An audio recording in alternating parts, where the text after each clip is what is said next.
Udah bersahabat Pak Ganjar juga. Selama ini kalau depan? Jadi kita kemarin kan sampai selamat ulang tahun, lagi ulang tahun dan juga sampai selamat ulang tahun. Tapi yang penting begini, bagi saya PDIP adalah salah satu partai yang konsisten dalam menjaga demokrasi. Dan Ibu Mega itu menjaga demokrasi yang konsisten, yang berani. Beliau tidak ingin ada pelanggaran-pelanggaran atas konstitusi, walaupun itu mungkin menguntungkan bagi partainya. Jadi ketika dulu ada gagasan 3 periode, kan kalau 3 periode itu artinya PDIP bertambah. Tapi beliau mengatakan tidak, kita taat pada konstitusi. Karenanya ketika kemarin ulang tahun, saya sampaikan ucapan selamat dan teruslah menjadi penjaga tonggak demokrasi kita.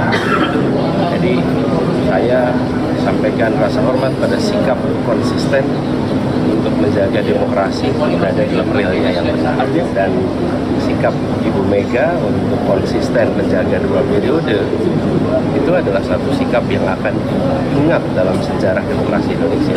Pak, saya mau nanya. Mas Nyarwi, kalau analisis dari Mas Nyarwi, tapi mungkin nggak sih 01 dan juga 03 ini bergabung? Apalagi tadi sempat ada omongan Anies, ya bergabung dengan PDIP, ada puji-pujian juga ditujukan untuk Ibu Mega, seperti apa? Ya, kalau dalam arti pergeseran opini elit ya, itu sudah terjadi, Cak. Ketika misalnya Capres 01 memuji statement Bu Mega, tadi kita dengarkan ya. Terus sebelumnya juga ada statement Pak Hasto katanya membuka komunikasi juga tim hukumnya ya, antara 01-03 gitu ya. Terus juga ketika Mas Ganjar mengetweet gitu ya, ditanggapi Caimin soal lovebird itu gitu. Tapi kan ini fenomena elit ya, artinya elit yang kemudian beropini ya, kira-kira ada kemungkinan nih ya untuk bisa kemudian sama-sama gitu ya bersaing kalau nanti di putaran 2 gitu, kira-kira gitu. Tetapi yang perlu kita ingat, namanya pemilu itu prosedural ya, yang kita hadapi tahap pertama ini kan jelas pemilu putaran pertama. Nah, apakah nanti satu putaran, kan Bu Mega juga ada kemungkinan satu putaran statementnya gitu ya, yang lain juga sudah mengatakan gerakan satu putaran gitu ya. Nah, juga saya kira peluang-peluang itu kalau dari lihat itu data survei yang perlu kita cek, kita percaya di data yang mana kan gitu. Yeah. Ada yang mengatakan Pak Prabowo paling tinggi sampai 48 bahkan. Tapi tadi Gus Jazil mengatakan nggak sampai kok 50% lebih kan gitu. Jadi soal dinamika ini kan masih terbuka. Jadi kalau mengatakan kemungkinan satu putaran, mereka saya kira semua capres-cawapres ini untuk pasangan 1-3 hari-hari ini itu berharap bisa masuk di putaran kedua gitu loh. Kalau khusus untuk 02 Bung Habib, saya kira harapannya satu putaran karena angkanya dianggap sudah mendekati kira-kira gitu. Nah, ini saya kira ini kan fenomena yang terjadi pada level elit yang belum tentu, saya setuju dengan pendapat Bung Habib tadi juga ya, itu sejalan dengan apa yang terjadi di elit gitu, di masyarakat atau di pemilih. Itu mungkin saja, Cak, saya katakan, karena kondisi elektoral kan bergerak ya, itu mungkin saja terjadi kalau gitu ya, ini kan fenomena elit, itu nyambung dengan apa yang terjadi di pemilih, paling nggak di relawan. Nah, sampai hari ini gitu ya, saya itu belum pernah mendengar ada relawan misalnya Pilpres 2 putaran. Kalau 1 putaran kan sudah ada yang berteriak, yang 2 ini belum ada, Ya. Kan gitu, entah mau siapapun ya, itu belum ada, itu 1. Itu relawan 2 putaran. Baik. Terus yang kedua, belum ada relawan atau komunitas pemilih yang kemudian menggerakkan basis dukungan 2 capres 1-3 ini. Misalnya entah relawan Gama Imin gitu, Ganjar Mahfud Caimin gitu, atau sebaliknya Imin Gama misalnya. Kalau dianggap mau face to face dengan 02 kan gitu. Tapi overall ya, Cak ya, kenapa ini muncul? Saya kira kalau kita lihat eskalasinya itu ada ya. Jadi ketika debat yang ketiga itu kan kelihatan sekali gitu loh. Dikeroyok maksudnya. Nah, kira-kira gitu. Pak Prabowo di tengah ini yang kanan kiri kok tiktokannya kira-kira kok mepetnya ke Pak Prabowo, mengkritiknya ke Pak Prabowo arahnya. Yeah. Nah, ini kan kemudian orang berpikir loh, ini jangan-jangan makin dekat ini 1-3 untuk kira-kira kemudian sama-sama kira-kira nanti berkompetisi secara sengit dengan Pak Prabowo. Tapi ini kan fenomena elit ya. Nanti kita lihat dinamikanya di pemilih lagi, Cak. Ya, Bang Emrus begitu. Apakah mau pakai format atau juga strategi ngeroyok Pak Prabowo ini makanya 01 dan 3 mau bergabung begitu? Saya pikir tidak kita mengeroyok gitu ya. Karena dalam perdebatan itu sebenarnya hal yang biasa.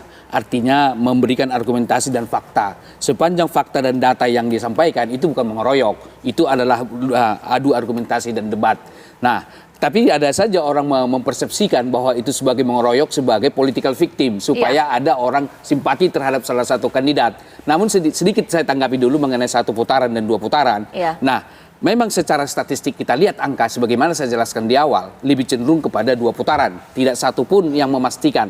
Oleh karena itu 3 kandidat ini bisa saja kalah salah satu di putaran pertama. Namun dari pendekatan yang kami lakukan pengkajian secara mendalam, fokus group discussion, pendekatan kualitatif, dan kemudian kami mencoba mendalami orang yang mempunyai hak suara, termasuk yang swing voter maupun undecided voters, bahkan ada kelompok masyarakat dia sudah punya keputusan. Tapi bukan swing voter, bukan undecided voters, sudah punya keputusan, cuma dikatakan begini, kami nggak enak memberitahu bahwa kami memilih calon ini. Artinya apa? Dari pendekatan kualitatif, pendalaman yang kami lakukan, dan merangkul masyarakat turun ke bawah, kami juga punya peluang untuk menang 1 putaran tersebut, berbasis kepada pendekatan kualitatif. Demikian. Oke, kalau misalnya memang pede nih 03 menang 1 putaran, ngapain ngajak 01 untuk berkoalisi?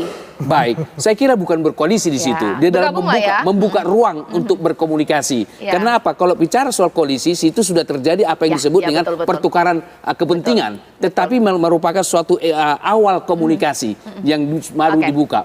Ya, Mas Habib, tadi kita sudah mendengar Pak Anies sudah mulai puji-puji nih ya, Bu Mega itu ya. Kalau misalnya seperti itu formatnya, ibaratnya format debat dilakukan di format Pilpres 2024, 01, 03 bergabung kayak ngeroyok nih, supaya yang penting jangan 02 menang gitu, gimana Bang? Ya, pertama gini, kita soal objektivitas 1 putaran atau 2 putaran kita baca dengan kacamata objektif. Di pasal 6A konstitusi kita, pemilu dilaksanakan ya, dan pemenang paslon yang mendapatkan 50% lebih maka dinyatakan pemenang. Jika tidak terjadi, baru ada berikutnya, ya kan? Artinya apa? Saya kasih analogi sepak bola nih, Mbak Caca. 1 putaran itu normal time 90 menit. Kalau 2 putaran itu ada extra time tambahan 2 kali 15 menit. Ya. Artinya tidak ada nilai negatif dalam konteks 1 putaran tadi.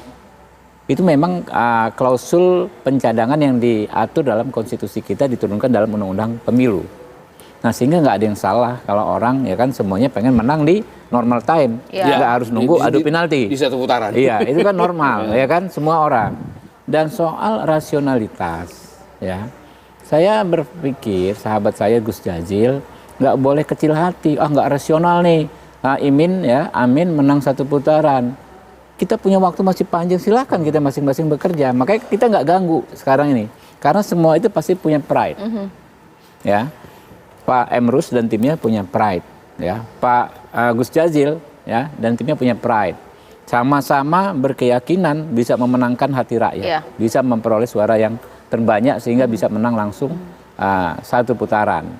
Tetapi ya kan kami juga menawarkan rasionalitas ke grassroots, Mbak. Ke grassroots. Gini loh, kami tawarkan rasionalitas. Ini hampir semua lembaga survei yang kredibel ya, setidaknya Persepi. 1 putaran Pak Prabowo unggulnya cukup jauh. Saat ini saja hampir 17%, ada yang 20%. Kalau di putaran kedua unggulnya jauh sekali juga, 58 dengan 30. Hampir 20% lebih, ya kan?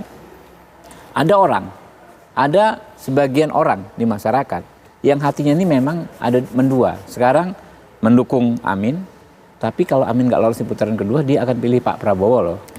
Ada orang yang hatinya sekarang mendukung Ganjar, tapi kalau di putaran kedua akan milih Pak Prabowo. Kami tawarkan rasionalitas ke kawan-kawan tersebut.